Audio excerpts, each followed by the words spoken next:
Hi, and welcome back to Focal Point AFR Talk. Brian Fisher is my name. Number to call if you want to jump in on the conversation, 888-589-8840, 888-589-8840. Just want to play a little spot that we have developed, about a 2-minute spot that talks about the importance of this voter guide. And again, I want to stress, we have 2 winnable war moments already today. We've got winnable war moment that reprehensible candidate for Civil Rights Division of the Department of Justice down in defeat today, down in flames, 52-47, lost. Even though Harry Reid lowered the threshold of what it takes to get a guy passed, he didn't make it because Democrats said, look, I can't vote for this guy. I got to stand for re-election in November, and I'm going to have to answer for this vote. I can't do it. It'd be political suicide for me to vote for a guy who defended a cold-blooded cop killer. I cannot do that. So he went down in flames. That's winnable war moment number 1. Winnable war moment number 2 is the result of the Texas primary yesterday. Again, you heard my conversation with Richard Ford, Heritage Alliance, working with us on the AFA Action.net voter guide. And here's what he said again, I repeat this, of the 14 contested statewide races, 12 races had a candidate evaluated as conservative or very conservative who advanced to the runoff or the general election, an overwhelming day of success for conservative candidates in Texas, no matter what you read in the mainstream media. Got one other column here. This is from Talking Points Memo, which goes way left. This is a way left political outfit. But they admit, if you dig down far enough in their article, they admit that this was not the anti-Tea Party bloodbath that everybody's out there trying to say it is. If you look beyond the congressional races, that's not necessarily the right conclusion that this was Custer at the Little Bighorn for the Tea Party. That's not necessarily the right conclusion to derive from the Texas GOP primary results. Talks about the lieutenant governor's race. Incumbent David Dewhurst, this is a guy that Ted Cruz beat in 2012. He ran a poor second last night to the very conservative Dan Patrick. So he's down 10, 11 points to him going into the runoff. In the primary to replace Attorney General Greg Abbott, the first place finisher was State Senator Ken Paxton, again, strong, staunch conservative whose main campaign credential was his coziness with Cruz. On a night when, for the first time in memory, all but one Texas statewide office was open, the Tea folk did quite well and could do just as well in what should be an extremely low turnout runoff in May. Now, they're saying, look, it'll be a low turnout. Runoffs, low turnout, even lower than the primary. So here's an opportunity for people that are engaged, mobilized, motivated, and informed, like this listening audience in Texas. I'm talking to every one of you that lives in the state of Texas. This is an opportunity for you to make a difference. We urge you to do that. Everybody says you ought to make a difference. How do I make a difference? Well, here is an opportunity to do it. Here's a way that you can make a difference. Contact your neighbors. Just click the information, forward the information to them so they can make a choice. We're not telling anybody how to vote. We're simply giving them information and encourage them to show up and cast a vote. And then the Talking Points memo says, beyond the Tea Party versus establishment dynamics, this primary reflected the full absorption of, quote, constitutional conservative rhetoric by candidates previously associated with country club Republicans. So what Talking Points memo said, look, this is dangerous because this constitutional conservatism, it's beginning to take root. It's beginning to take hold. People are turning away from the country club Republicans and they're latching on to the constitutional conservatism of men like Ted Cruz. So big win yesterday in Texas. Good day. Now let's listen to that 2-minute about the AFA Action.net voter guide. Rob, let's listen. Who are our leaders? I mean, who are they really? What's behind their polished speeches and promises to make our lives better?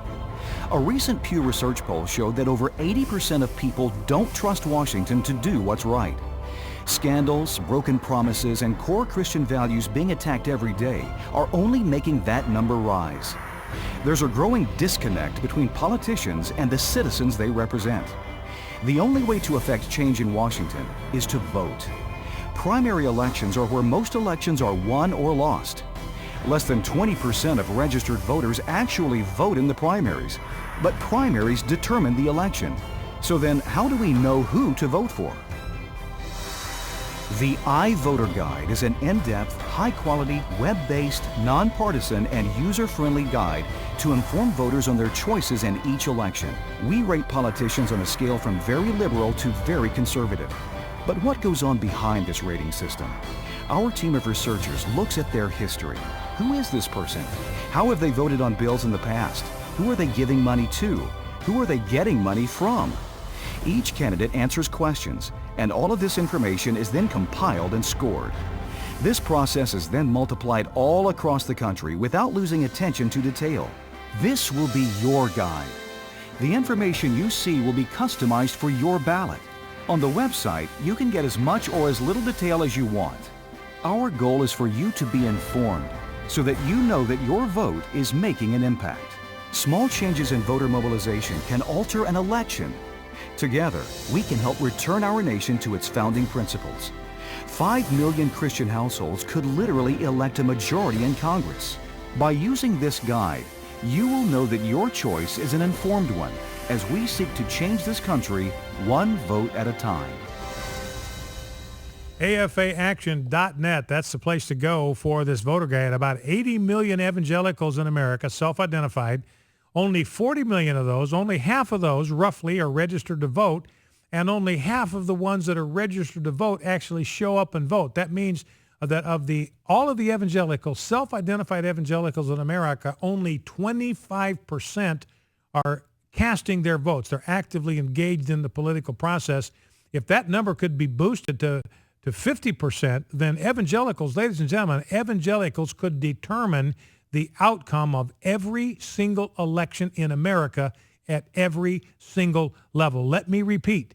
If evangelicals were engaged and informed, evangelical voters could determine, control the outcome of every single solitary election at every level in the political landscape in the United States of America. So go to afaaction.net, get involved. Yesterday, proof is in the pudding. It works. Let's go to the phones, 888-589-8840, 888-589-8840. Let's begin with Dennis in East Texas. Dennis, welcome to Focal Point with Brian Fisher. What's on your mind? Yes, thanks, Brian. The ones that's running for these offices, you see them on TV. Well, there was one of these candidates that run for United States Senator. His name is David Alameel, Alameel. Mm-hmm. He's Muslim, and he led by several 100,000 votes. This was this in the state of Texas? Yes. Okay. And surely, I don't have access because I'm not, I don't have access to a computer. But if you could, I'll stand by and listen. But if you could pull up his name and find out more about him, I'll stand by and listen on the radio. Okay. Well, let me make sure. Can you spell his name for me so we can get that right? Yes, sir. It's David Alameel, Alameel. A-L, spell that for me again. Alameel. Okay, well, we'll take a look and see what we can find. All right, listen, Okay. I appreciate your call. Thank you very much for that. Let us go to Treva in Fayetteville, North Carolina. Treva, welcome. What's on your mind? Yes, I wanted to know about the new Jesus movie about Son of God. Yes. I received several emails saying that it might not be what it seems on the surface. They might be just doing it for more of that he is a prophet and not actually the name Son of God, and that he's not. Anyway, what is your thoughts? They said. Yeah. All right, Treva, listen, I appreciate the call. I've not had an opportunity to see it myself. We maybe want to take calls from people that have. In my understanding, Treva, from everything I've read, is they are straight up with the gospel account.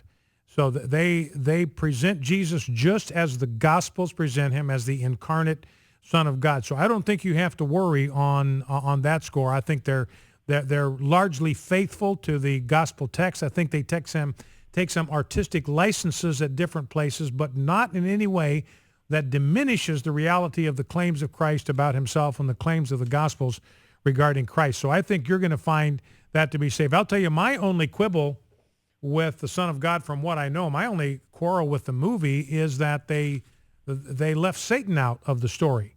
And the backstory on that, if you go back to this series on the Bible that was done by the same people that produced that cable series, The Bible, was a huge hit.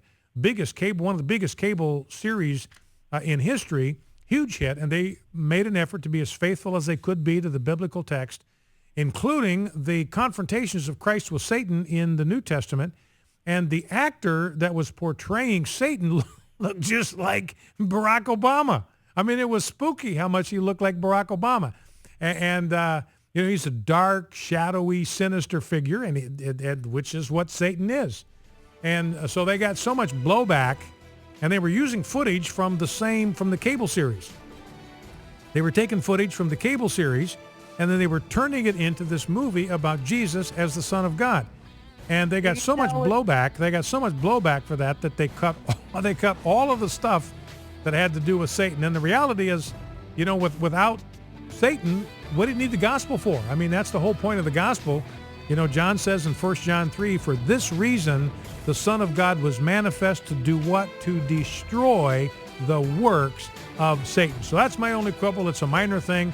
I think people of faith that go to this movie are going to be very happy with what they see. Focal Point, AFR Talk. We'll be right back after the news. Stay with us.